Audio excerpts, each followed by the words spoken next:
Yeah. If you're not struggling and you don't have storms or challenges in your life, you're probably not pushing yourself to the degree that you should. You're probably not leveling up in your business, leveling up in your life, leveling up in your marriage, leveling up in parenting.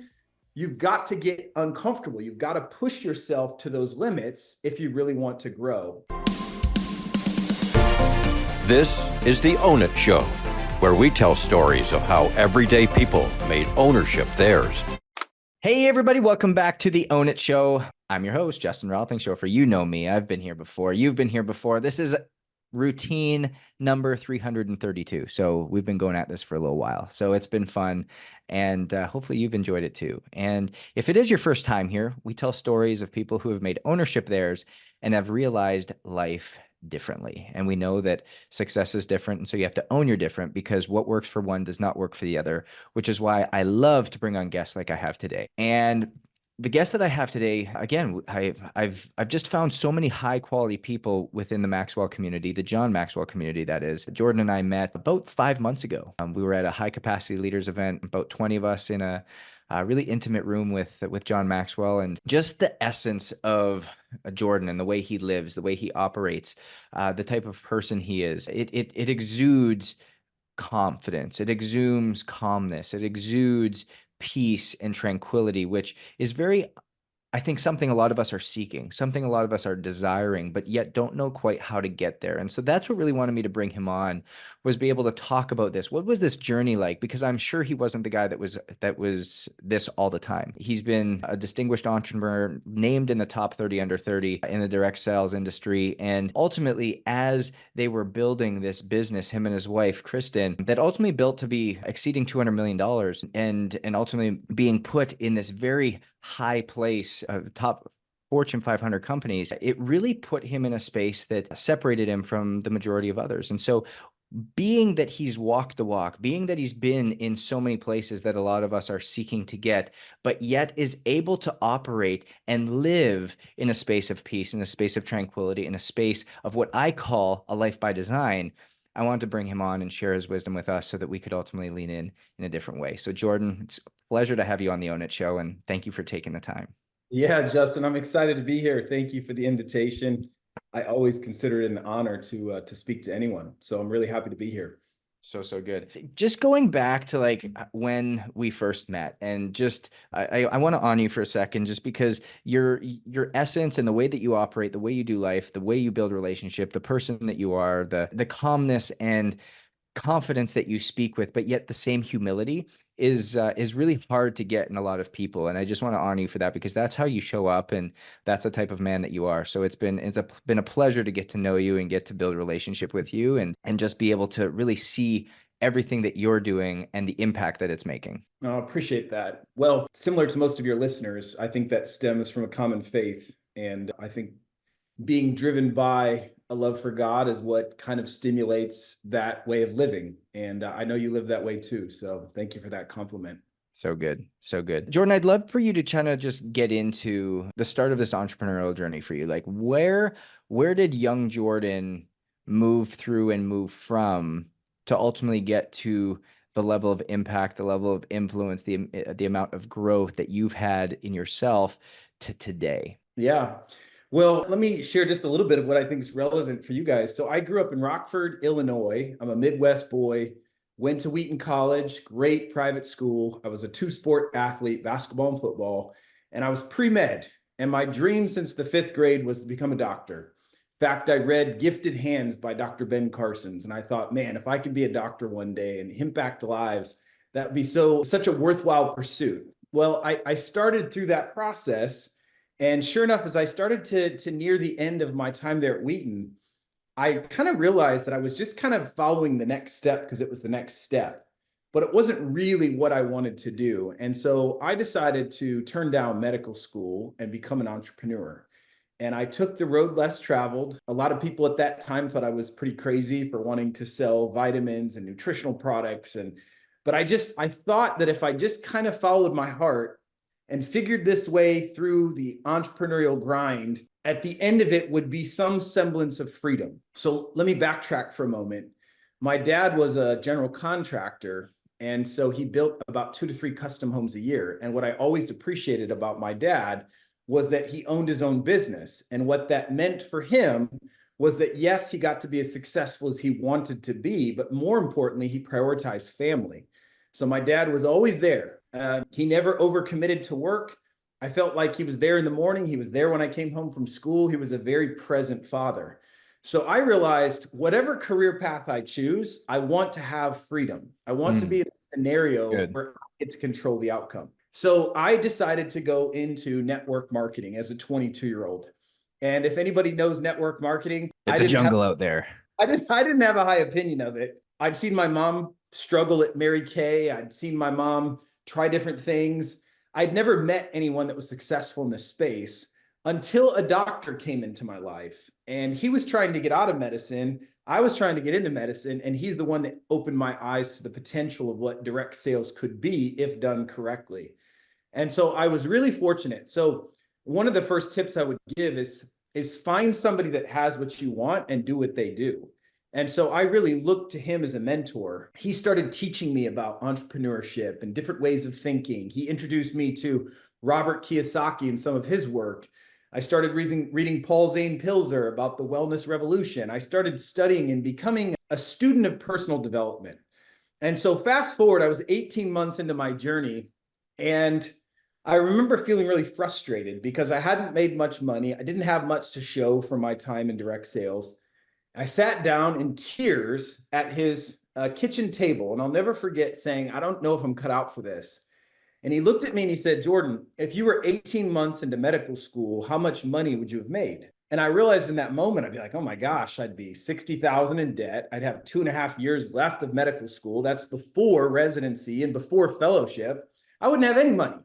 So he said, Jordan, the reason doctors get paid as much as they do is because they have skills that the average person doesn't have. So he said, what skills have you developed? And I realized I hadn't really intentionally built any skills. I was just kind of winging it and talking to people as best I could. So that's when I decided I got to start going to events. I got to start actually becoming a student of others. And so I started studying John Maxwell, Tony Robbins, Darren Hardy, Eric Worre, Jim Rohn, Zig Ziglar. I mean, all the greats, Dennis Waitley. Like, I just started becoming a student. Yeah. And I turned my car into a classroom. I everywhere I drove, I was listening to something. And let me just, I want to highlight something here. You weren't making the big dollars at this point. No. This was not something that you'd start to find your groove. You were just like, oh, I'm trying to, you're trying to do something. And this is your action step, is becoming a student. Yeah. So just to be really clear, I joined this direct sales company in 2007. My 1099 for the first fiscal year was $600. $600. Love that. Then the next year, which was 2008, now I had a full calendar year. I made about $12,000. So about about $1,000 a month. I was not one of those 6 figures in 6 months stories. All these people come on stage and talk about how fast they've made money. Man, I was like the tortoise. I had multiple jobs going. I was trying to do different things. It took me a while to figure out how to get work. But I started investing in personal development to the best that I could. And because I didn't have very much money, I started with a lot of the free stuff and a lot of the cheap stuff, the CDs and some of the stuff that I could afford. And so, but you started, that's what I want to highlight. He started, he made a choice, he made a commitment, he stepped in, he leaned in, he took something. Quite frankly, would you also say that you couldn't theoretically, quote unquote, afford these things? Oh yeah. I mean, I remember I went to Darren Hardy's event and I had to get a loan from my dad just to go to the event.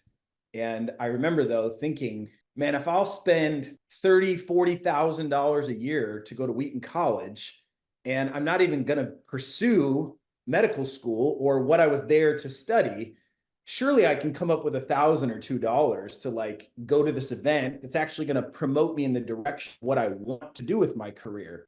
And so I've always believed that you have to take a percentage of what you earn and invest it back, not just into your business. You have to reinvest back into yourself. Good. And so you yourself are so important. People talk about building a personal brand and your reputation and all that. That's true. But the one thing people cannot take away from you, no matter what business or industry you're a part of, you're the secret sauce. So as you invest in yourself, that can never be taken away. And so I got that. I got that at a very early age, and I was fortunate to understand that. So fast forward, now I've been in the business 18 months. That next year, I made $72,000. So I jumped from like 12 to 72. From 72, I jumped up to well over six figures. And then every subsequent year afterwards, it just kept getting bigger and bigger and bigger. And by 25, the company was asking me to now speak and train all of their distributors worldwide, which was 400,000 reps spread out through 27 countries.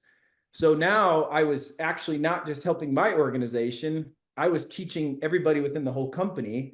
And then that led to speaking and training outside of my company to industry events. And so it was never my goal to be a speaker. It was never my goal to be doing what I was doing. I just wanted to add value. And I was hoping that my struggle could somehow help somebody maybe just expedite the process a little bit faster and reach levels of success a little quicker than I did. But hopefully my story of struggle and frustration would kind of put things into perspective for any entrepreneur to realize that it wasn't this quick success story. It really was the struggle where I grew. Yep. And 17 years later, guess what? I'm still struggling. There's still struggle. Yep. If you're not struggling and you don't have storms or challenges in your life, you're probably not pushing yourself to the degree that you should. You're probably not leveling up in your business, leveling up in your life, leveling up in your marriage, leveling up in parenting. You've got to get uncomfortable. You've got to push yourself to those limits if you really want to grow. And so I have become accustomed to that. And I think I have entrepreneurship to thank me for that determination and mindset over these last many years. That's so good, because I often say you don't even have to be an entrepreneur. Just in life, you're either coming out of a storm, entering a storm, or in a storm. And so you better get used to figuring out how to operate within storms. And so many of us in this culture today try to avoid the storms, try to just circumvent the storm, try to go around the storm, try to just be like, the weather guy's going to be wrong and I'm just going to close my eyes. And all of a sudden you find yourself in it and you're shipwrecked halfway through that storm because you haven't prepared. And so I think we glorify the bottom of the barrel. And by glorifying the bottom of the barrel, we say, oh, I was rock bottom. But you didn't need to get to rock bottom. You didn't need to get to rock bottom if you would have actually understood the process in order to get there. You didn't need to hit rock bottom 9 times. You didn't need to go through it, and you didn't need to experience it. You just needed to make a different choice, and you had to learn from where you were going. And so when you say there's struggle, there's always going to be struggle. Always. You don't grow out of it. All of a sudden you have a $200 million business, you're still struggle. All of a sudden you have the best marriage in the world. Guess what? There's still struggle. All of a sudden you got kids that turn into Olympians and best-selling authors and valedictorians. There's still struggle. Like, I don't care. You get famous, there's still struggle. Like, no matter what you're searching for, no matter how vain you think it is, there's still struggle. And that's, I think, just a great message that you have, that you just keep talking about here, Jordan, that I think we have to realize is that there's struggle in everything. And when we realize there's struggle in everything, that's what allows us to step in more powerfully. Yeah. Well, let me just add one thought to that. One of the things we talk about on our team, there's 3 parts. It's dream, struggle, victory. Yeah. Dream, struggle, victory. And here's what people want. They want to have huge, monstrous dreams, itty bitty little struggle, and big victories. Truth is, the victories and the dreams are always equal to the size of the struggle. Good. So you have to be ready that if you have big dreams, you're going to have big struggles. And if you have big struggles, you're going to have big victories. So if you want to minimize the size of your struggles, you better start minimizing the size of your dreams. Good. Wow. Take that again. Listen to that. That's a writer downer. Like, man, you want to have big dreams, get ready for big struggle, because the size of the struggle is equal to the size of the dream, which ultimately determines the size of the victory. It's so good, Jordan. Jordan, as you kind of came out of this, okay, so you obviously had this struggle. You kept going, you just stayed at it, you didn't quit. Talk about where things started to change for you? This like the moment that you started to really lean into that ownership component of like, hey, this is where I now start to win. I'm now starting to feel these wins. I've gone through the struggle. My struggle has been great. I'm now starting to realize some of the victory that's on the other side. Yeah. So, I'd had a lot of wins. I felt leading up into college. I was a valedictorian. I was a great athlete. But then, college sports humbled me. Entrepreneurship humbled me. I spent my 20s single. I was hoping to find a soulmate, but I didn't end up meeting my bride until I was 29. And so I feel like each season of life, there were learning lessons. So I started to feel like I was winning in business and entrepreneurship in my mid 20s. Yet I didn't change my lifestyle. I remember meeting a guy, I was driving a Honda Accord. I'd made over $1 million from this company, and I was still driving a Honda Accord. And the guy kind of said, this guy isn't successful based on the way I was carrying myself, if you will. And so I started to figure out like what ultimately matters.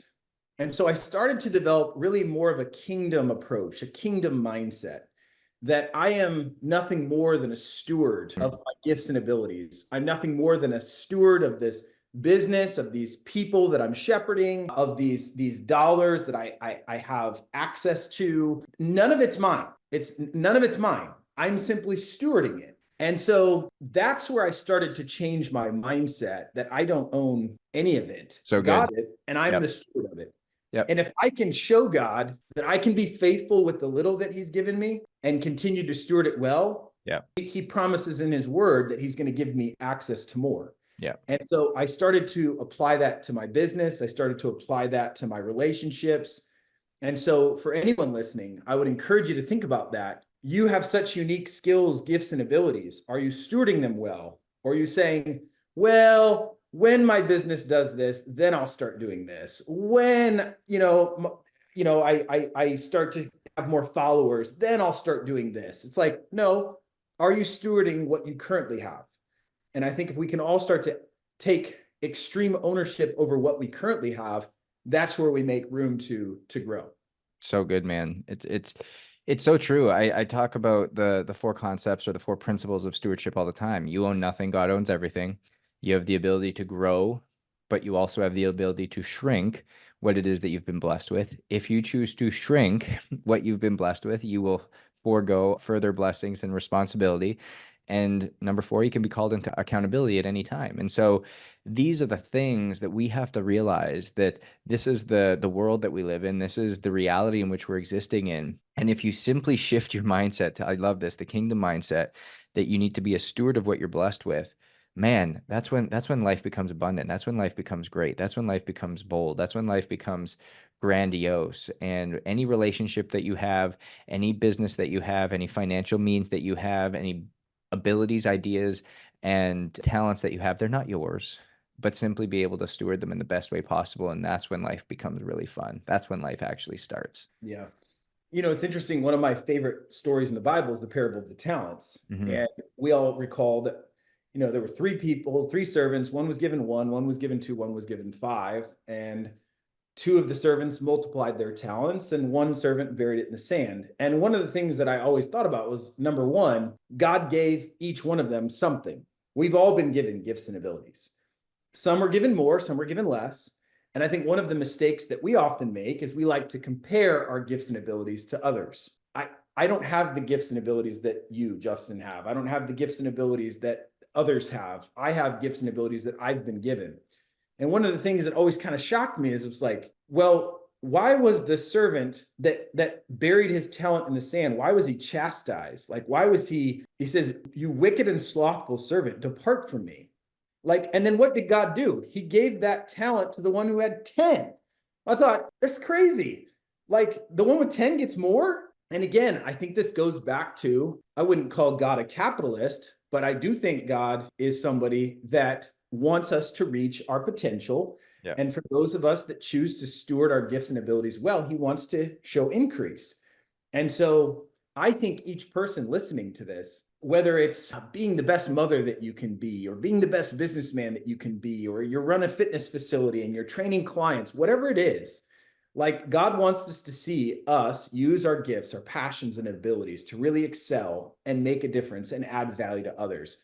And so that's where we really get more into the conversation of transitioning from success to significance. I feel like I started to make that leap in my early 30s.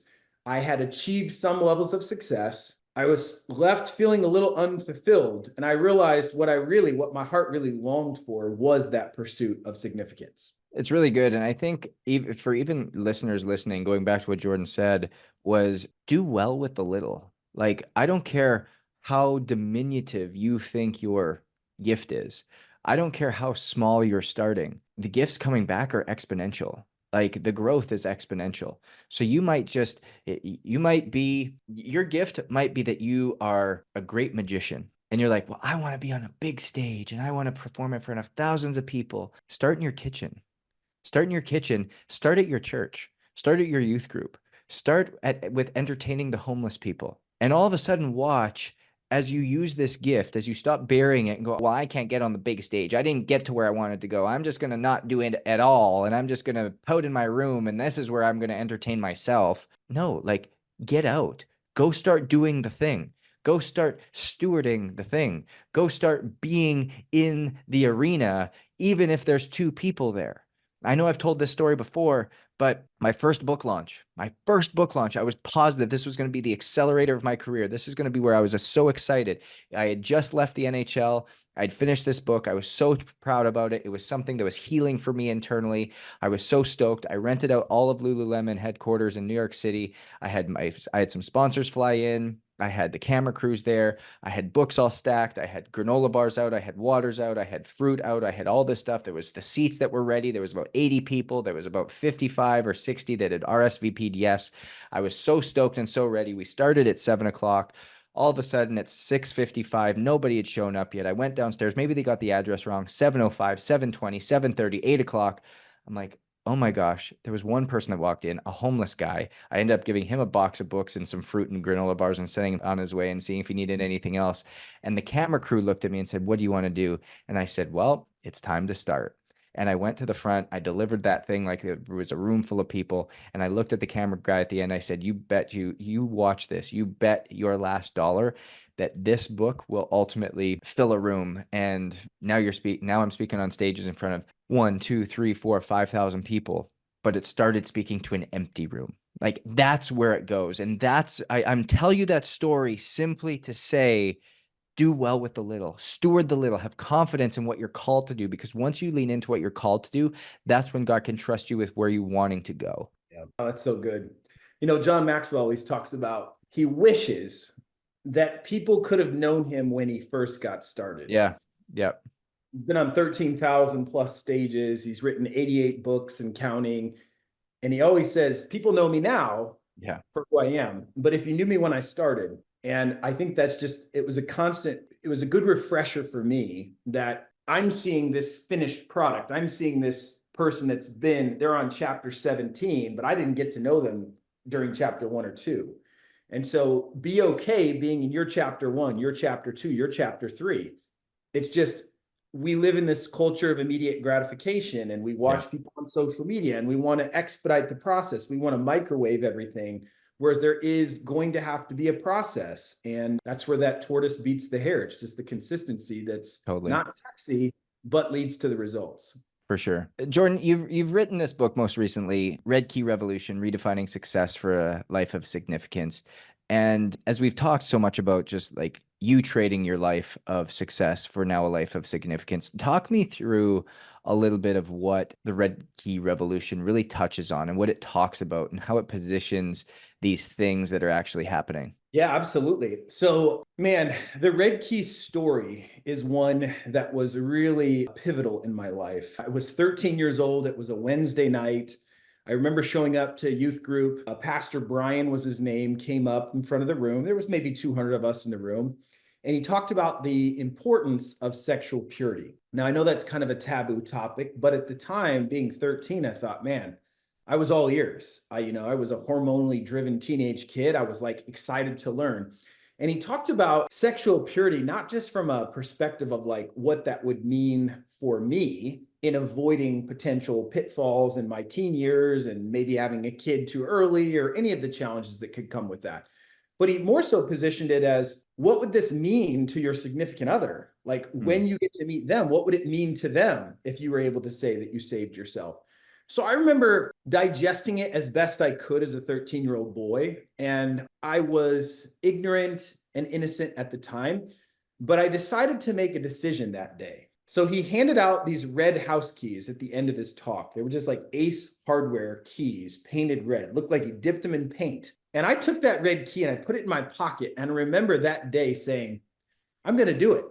I'm going to give this red key to my wife one day. And so I took that red key home and I buried it in my red lockbox inside of my drawer in my room that I shared with my brother. And only I knew where that key lived. And that is where that key would live for 20 years. And I'll never forget, fast forward to 2015, I was so privileged to marry my wife, Kristen, and I was able to hand her that red key on our wedding day. That's cool. And as the tears started streaming down her face, I realized that the purest decisions in life are not the choices that we make on behalf of ourselves. The purest decisions in life are the choices that we make on behalf of others, even before we know their names. So the concept came to my mind, never trade what you want the most for what you want in the moment. And so what the red key became was nothing more than a symbol of the ability to make a commitment. And if you think about the way a key is made, keys, you have to make cuts in the key. You have to take away in order to get those grooves, because if that key doesn't work, it can't unlock a life of significance. And so I positioned the book to actually be the 7 cuts that you need to make to actually transition from a life of success to one of significance. Because success is adding value to yourself. Significance is adding value to others. And so I wanted to try and position this in such a way, not to teach people sexual purity, although that's an undertone in the book. It's more so just using my story of sexual purity as an example of what it looks like to make a red key commitment and what it looks like to truly make a decision in your life. And I know that's something that you teach day in and day out about ownership and designing your life. I think it comes down to the decisions and the commitments that we make that form the habits, and those habits end up forming ultimately the results that we get in our life. And so anytime I make a decision or a commitment, I think to myself, I want to make it with the same level of commitment that I did with the red key. So I feel like on a consistent basis, I make red key commitments. And that was the genesis of the Red Key Revolution. And ironically, I started speaking and promoting the book, and I started getting a whole bunch of parents asking me if their kids could have a red key. Like, could I present this to the kids? So I'm in the process right now, got 10,000 red keys that I'm going to be making available on my website. And my goal is to get these in the hands of teenage kids so that they can start making some of those decisions similar to the one that I made. Cool. But I want to throw in one caveat. A lot of people, when they hear my story, they're like, well, good for him.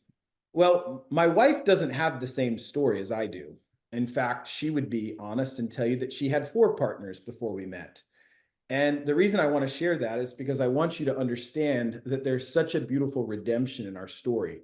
So whether you have a story of sexual purity like me, or you don't have a story of sexual purity like my wife, God can redeem that and create something so, so beautiful. So don't shame yourself. Don't feel guilty or condemnation if you don't have the story that I have. Today is a new day. Today is a day where you get to start making new decisions and new commitments and control what you want your future to look like.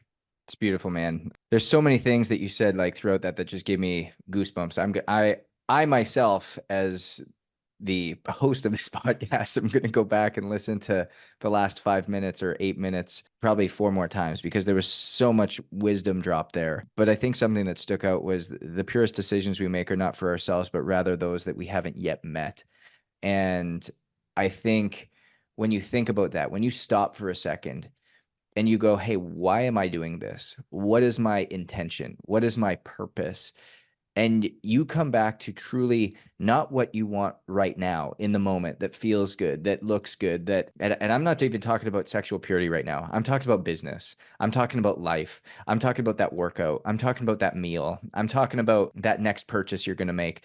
All of these things, Like, what are you doing? And ultimately, can you make this decision based upon what you want most, or what is it that you want right now? And a lot of times, and it's something you said on the or something you said that triggered something in my mind on the first 30 seconds of this podcast, was making sure that you have clarity of what you want. When you don't have clarity on what you want, you don't know what you want most. You won't be able to dictate or make verbal something that you want most. And when you can't say it verbally, when you can't put words to it, you ultimately can't put actions to it. And so by making sure that you know what that is, by having some level of clarity on that, by being so purposeful and intentional with what is it that I truly want, that's when you can start to dictate, hey, what do I want most versus what do I want now? And once you know what that is, make that red key commitment. Make that red key commitment so that it's truly purposeful and truly intentional. Man, this is just so beautiful. I love it. I'm telling you, I got goosebumps probably 3 or 4 times during that sequence. I'm gonna have to go back because I can't write as fast as I listen, and I'm gonna have to go back into that. But that was so good, Jordan. For somebody who lives in ownership, what would you say is your definition in a word or phrase? I think ownership to me is a relentless pursuit of what matters most to you. It's a relentless pursuit of what matters most to you. And I always tell people, you have to put your standards over your feelings. Feelings will constantly lie to us. Feelings will lead us in one direction or another. But once you have standards, values, alignments, you always stay true to what those standards are. And it was interesting. The word that God gave to me this last year was the word steadfast. It was as clear as day. It was the word steadfast. And that's the word that I've been really diving into. I've created the 10 pillars of a steadfast leader. But I feel like our world right now is just kind of shaky. We're scared. We're uncertain. Stress is on the rise. People want certainty. They want firmness. They want to be immovable. They want to be unshakable. They want to be steadfast. And so I think that extreme ownership is such an important piece here. So often we like to shift the blame to someone else. It's her fault. It's his fault. It's this employee's fault. It's my wife's fault. No. Extreme ownership is saying the buck stops with me. If this didn't go the direction I wanted to go, I'll take ownership for that. That takes courage, it takes humility. And so as we develop more of a sense of ownership and what that looks like, we become a person that takes extreme ownership. That's where I think relationships start to rise, businesses start to rise. It was interesting when we first met, I saw it in you. One of the first books I ever read was How to Win Friends and Influence People. And in that book, he talks about talk in terms of other people's interests, make other people feel special and important, be slow to speak, quick to listen. I am very cognizant of people that do or don't do that, because to me, it comes down to the law of honor. So it's not that I think less of a person if they don't, but I am consciously aware of people that do. Justin, my friend, that's exactly what I saw in you. I saw a person that honored others. Even though you got a whole lot to say and a whole lot of life experience, I found you being the one asking the questions and talking in terms of other people's interests. And so what that showed me was, this is a guy that gets it. He wants to honor other people. And by honoring other people, I think that's why people value their relationship to you so much. I think that's largely in part why you've had the success and all of the interviews and the podcasts and the high quality people that you're in connection with. It's because you know how to honor others. And I say that from the bottom of my heart. I really mean that. And I think that stems down to a place where ownership for you is how you treat others, how you show up. And that's my long-winded way of saying that's how I would define ownership. Well, I received that, and I thank you very much, because the truth of the matter is it hasn't always been that way. It's something that I've had to learn, something I've had to develop, something that I've had to humble myself into. And so I received that. Thank you. Thank you. It's amazing when you kind of come into it and you start to actually learn about this, and you take that from somebody that I hold in such high esteem, somebody who's had the success like you, somebody who's a thought leader, a creative. You talk about how you just, guys, I hope you understand how much of a gift it is to be able to go and take something like the red key commitment he talked about, tie a story into a lesson that is able to then take out such a bigger meeting. Or then he talks about the steadfast leader and now coming away with the 10 components of a steadfast leader. Like, these are things that visionaries, creatives are able to do and implement in such a powerful way. And Jordan, you have that. And so again, just honor to you, honor to the person that you are, and the way that you're putting information and key concepts into this world that are changing this world in a powerful way. And so where can people find the book? Where can people get in touch with you if they want to learn more about you, your speaking, and just get access to the book?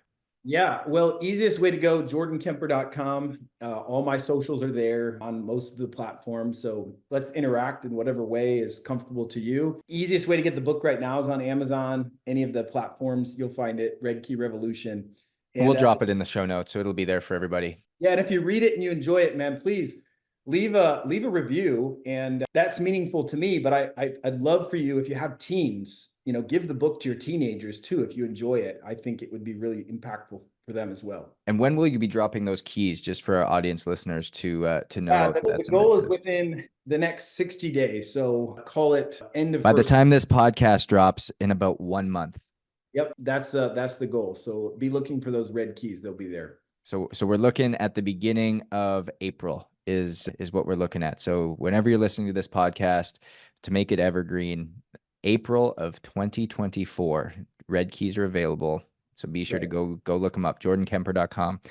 Guys, as you go forward, I really hope you listen back to this episode again. There was so much wisdom and knowledge that was dropped here of what it takes to live a life in ownership, what it looks like to be different, what it looks like to stand out, what it looks like to have a line in the sand, a standard, and to elevate within that so that you can realize a life that's different. Because remember, the purest decisions we make are not for yourself, but rather for those you haven't met yet. And I think too often we're making decisions based off what we want now versus what we want most, what we want in the moment versus what we want in the future, and what feels good based off feelings and emotions rather based off of commitments and convictions. And so when we can reframe our thought process and we can make sure that we realize that no matter where you are, there's going to be a struggle, no matter where you are, that there's a mountain to climb, no matter where you are, there's a valley to go through, but that's a part of life. And when we make decisions that are focused on others, that are focused on service, that are focused on stewardship, that is the moment that we start to rise. That is the moment we start to get blessed. That is the moment we start to live a life that is differently. So find your red key commitments. Find those things